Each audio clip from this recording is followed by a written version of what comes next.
Bismillahirrahmanirrahim.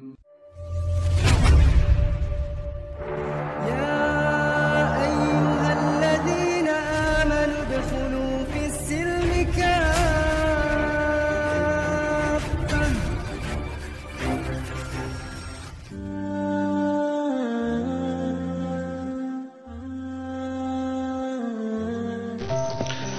Assalamualaikum warahmatullahi wabarakatuh. Sahabat-sahabat yang setia, mari kita melanjutkan kisah sahabat Rasul, yaitu Salman Al-Farisi. Bagaimana beliau mengisahkan perjalanan hidupnya dari awal. Inilah orang-orang besar di sekeliling Rasul, Rijalul Haula Rasul. Nah, itulah dia Salman Al-Farisi sedang duduk di bawah naungan sebatang pohon yang rindang berdaun rimbun di muka rumahnya di kota Madain, sedang menceritakan kepada sahabat-sahabatnya perjuangan berat yang dialaminya demi mencari kebenaran, dan mengisahkan kepada mereka bagaimana ia meninggalkan agama nenek moyangnya bangsa Persia, masuk ke dalam agama Nasrani, dan dari sana pindah ke dalam agama Islam yang besar ini. Betapa ia telah meninggalkan kekayaan berlimpah dari orang tuanya dan menjadikan dirinya rela hidup dalam kemiskinan demi kebebasan pikiran dan jiwanya. Betapa ia dijual di pasar budak dalam mencari kebenaran itu. Bagaimana ia berjumpa dengan Rasulullah SAW dan beriman kepadanya. Marilah kita dekati majelisnya yang mulia dan kita dengarkan kisah menakjubkan yang diceritakan oleh dirinya sendiri. Kata Salman, "Aku berasal dari Isbahan, warga suatu desa yang bernama Ji. Bapakku seorang bupati daerah itu, dan aku merupakan makhluk Allah, hamba Allah yang paling disayanginya oleh orang tuaku. Aku membaktikan diri dalam agama Majusi hingga diserahi tugas sebagai penjaga api yang bertanggung jawab atas nyalanya api dan tidak membiarkannya padam. Bapakku memiliki sebidang tanah, dan pada suatu hari aku disuruhnya ke sana. Dalam perjalanan ke tempat tujuan, aku lewat di sebuah gereja milik kaum Nasrani. Aku dengar mereka sedang sembahyang menurut cara-cara mereka. Maka aku masuk ke dalam untuk melihat apa yang mereka lakukan. Aku kagum melihat cara mereka sembahyang, dan kataku dalam hatiku, ini lebih baik daripada agama yang aku anut. Ini lebih baik daripada agama yang aku anut selama ini. Aku tidak beranjak dari tempat itu sampai matahari terbenam, dan tidak jadi pergi ke tanah milik bapakku, serta tidak pula kembali pulang hingga bapak mengirim orang untuk menyusulku. Karena agama mereka menarik perhatianku, kutanyakan kepada orang-orang Nasrani dari mana asal usul agama mereka. Katanya dari negeri Syria, ujar mereka. Ketika telah berada di hadapan bapakku, kukatakan kepadanya, aku lewat pada suatu kaum yang sedang melakukan upacara sembahyang di gereja. Upacara mereka amat mengagumkanku. Kulihat pula agama mereka lebih baik dari agama kita. Kami pun bersoal jawab melakukan diskusi dengan bapakku, dan berakhir dengan dirantainya kakiku dan dipenjaranya diriku. Kepada orang-orang Nasrani, ku kirim berita bahwa aku telah menganut agama mereka. Ku minta pula agar bila datang rombongan dari Syria supaya aku diberitahu sebelum mereka kembali, karena aku akan ikut bersama mereka ke sana. Permintaanku itu mereka kabulkan, maka ku putuskan rantai lalu meloloskan diri dari penjara dan menggabungkan diri kepada rombongan itu menuju Syria. Sesampainya di sana, kutanyakan seorang ahli dalam agama itu. Dijawabnya bahwa ia adalah uskup pemilik gereja. Maka datanglah aku kepadanya, kuceritakan keadaanku. Akhirnya tinggallah aku bersamanya sebagai pelayan, melaksanakan ajaran mereka dan belajar. Sayang, uskup ini seorang yang tidak baik beragamanya, karena dikumpulkannya sedekah dari orang-orang dengan alasan untuk dibagikan, ternyata disimpan untuk dirinya pribadi. Kemudian uskup itu juga meninggal. Mereka mengangkat orang lain sebagai gantinya, dan kulihat tak seorang pun yang lebih baik beragamanya dari uskup baru ini. Aku pun mencintainya sedemikian rupa, sehingga hatiku merasa tak seorang pun yang lebih kucintai sebelum itu daripadanya. Dan tatkala ajalnya telah dekat, tanyaku kepada uskup tersebut, sebagai Anda maklumi, telah dekat saat berlakunya takdir Tuhan atas diri Anda. Maka apakah yang harus kuperbuat, wahai uskup? Dan siapakah sebaiknya yang harus kuhubungi? Anakku, katanya. Tak seorang pun menurut pengetahuanku yang sama langkahnya dengan aku, kecuali seorang pemimpin yang tinggal di Mosul, Irak. Lalu tatkala ia wafat, aku pun berangkat ke Mosul dan menghubungi pendeta yang disebutkannya itu. Kuceritakan kepadanya pesan dari uskup tadi, dan aku tinggal bersamanya selama waktu yang dikehendaki Tuhan.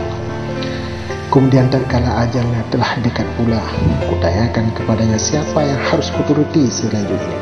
Ditunjukkannya lah orang saleh yang tinggal di Nasibin.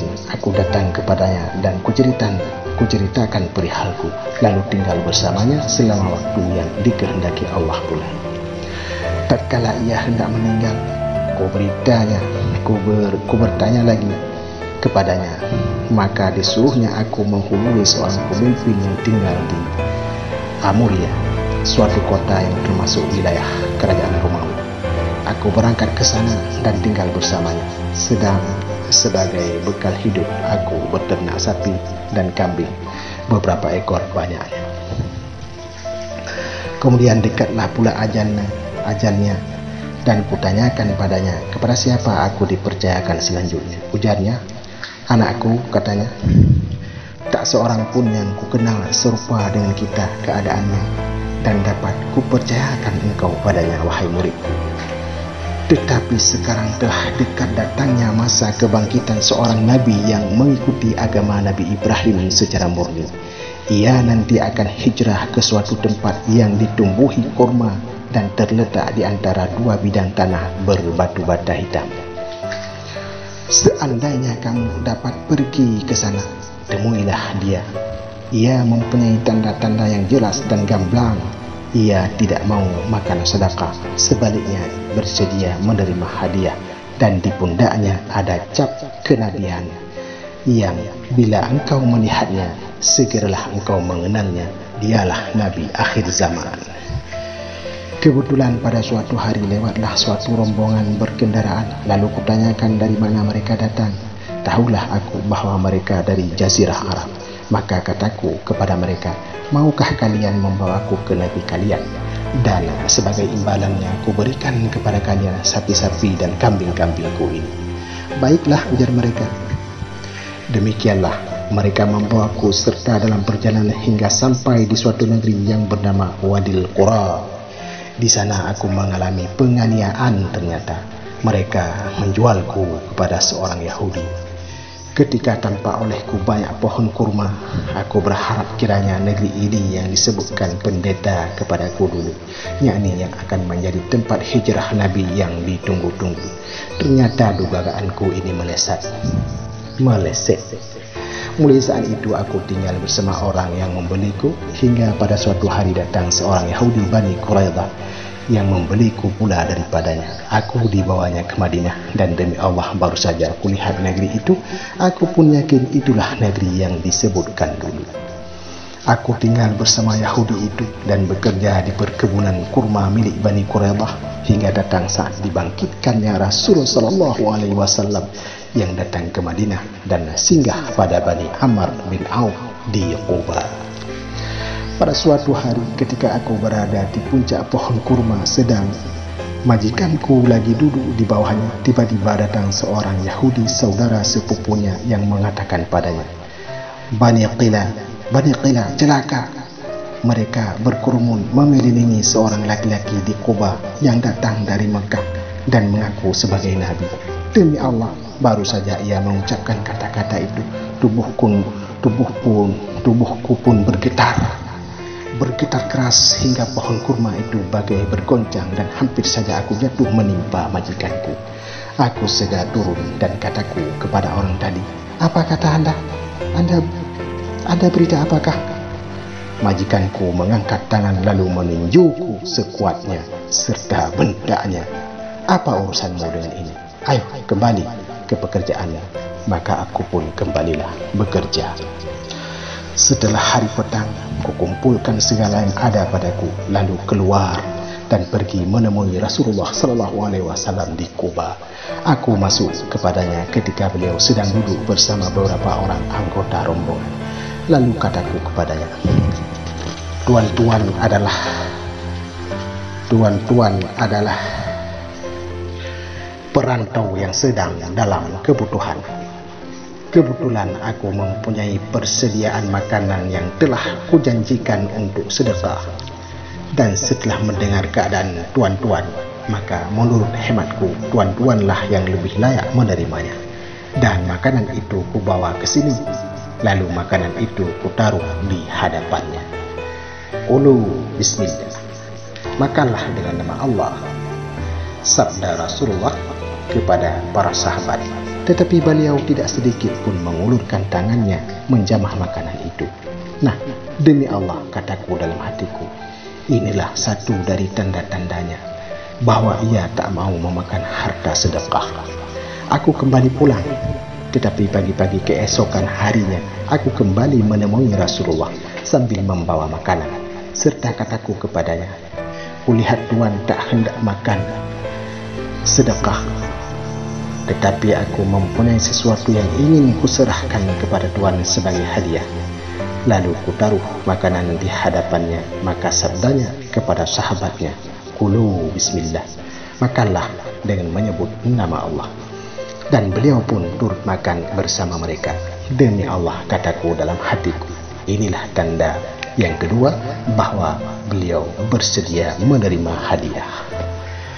Aku kembali pulang dan tinggal di tempatku beberapa lama. Kemudian ku pergi mencari Rasulullah dan kutemui beliau di Baqi sedang mengiringi jenazah dan dikelilingi oleh sahabat-sahabat. Ia memakai 2 lembar kain lebar, yang satu dipakainya untuk sarung dan yang satu lagi sebagai baju. Ku ucapkan salam kepadanya dan kutelehkan pandangan hendak melihatnya. Rupanya ia mengerti akan maksudku, maka disingkapkannya kain burdah dari lehernya hingga nampak pada pundaknya tanda yang kucari, yaitu cap kenabian sebagai disebutkan oleh pendeta dahulu, yaitu stempel kenabian di pundaknya. Masya Allah, subhanallah, Allahu Akbar. Melihat itu aku meratap dan menciuminya sambil menangis. Lalu aku dipanggil menghadap oleh Rasulullah SAW. Aku duduk di hadapannya, lalu kuceritakan kisahku kepadanya sebagai yang telah kuceritakan tadi. Kemudian aku masuk Islam. Asyhadu an la ilaha illallah wa asyhadu anna Muhammadar Rasulullah. Dan perbudakan menjadi penghalang bagiku untuk menyertai perang Badar dan perang Uhud. Lalu pada suatu hari Rasulullah SAW menitahkan padaku, katib sayyidaka hatta yu'tiyaqaka. Mintalah pada majikanmu agar ia bersedia membebaskanmu dengan menerima uang tebusan. Maka aku mintalah kepada majikanku sebagaimana dititahkan Rasulullah, sementara Rasulullah menyuruh para sahabat untuk membantuku dalam soal keuangan. Demikianlah aku dimerdekakan oleh Allah dan hidup sebagai seorang muslim yang bebas merdeka serta mengambil bagian bersama Rasulullah SAW dalam perang Khandaq dan peperangan lainnya.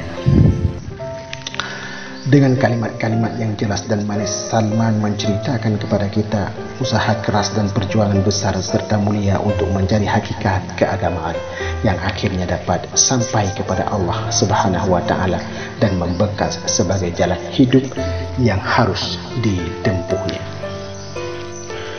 Corak manusia ulung manakah orang ini? Dan keunggulan besar manakah yang mendesak jiwanya yang agung dan melecut kemauannya yang keras untuk mengatasi segala kesulitan dan membuatnya mungkin barang yang kelihatan mustahil.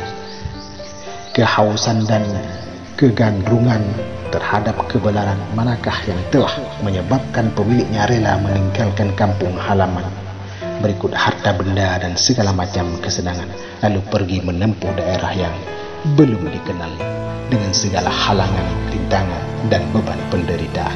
Pindah dari satu daerah ke daerah lain, dari satu negeri ke negeri lain, tak kenal letih atau lelah, di samping tak lupa beribadah secara tekun. Sementara pandangannya yang tajam selalu mengawasi manusia, menyelidiki kehidupan dan aliran mereka yang berbeda, sedang tujuannya yang utama tak pernah beranjak dari semula, yang tiada lain hanya mencari kebenaran. Begitupun pengorbanan mulia yang dibangkitkannya demi mencapai hidayah Allah, sampai ia diperjualbelikan sebagai budak belian. Dan akhirnya ia diberi Allah ganjaran setimpal hingga dipertemukan dengan Al-Haq dan dipersuakan dengan Rasulnya, lalu dikaruniai usia lanjut hingga ia dapat menyaksikan dengan kedua matanya bagaimana panji-panji Allah berkibaran di seluruh pelosok dunia, sementara umat Islam mengisi ruangan dan sudut-sudutnya dengan hidayah dan petunjuk Allah, dengan kemakmuran dan keadilan. Masya Allah, la hawla wa la quwwata illa billahil aliyyil azim. Allahu akbar. Salman Al-Farisi.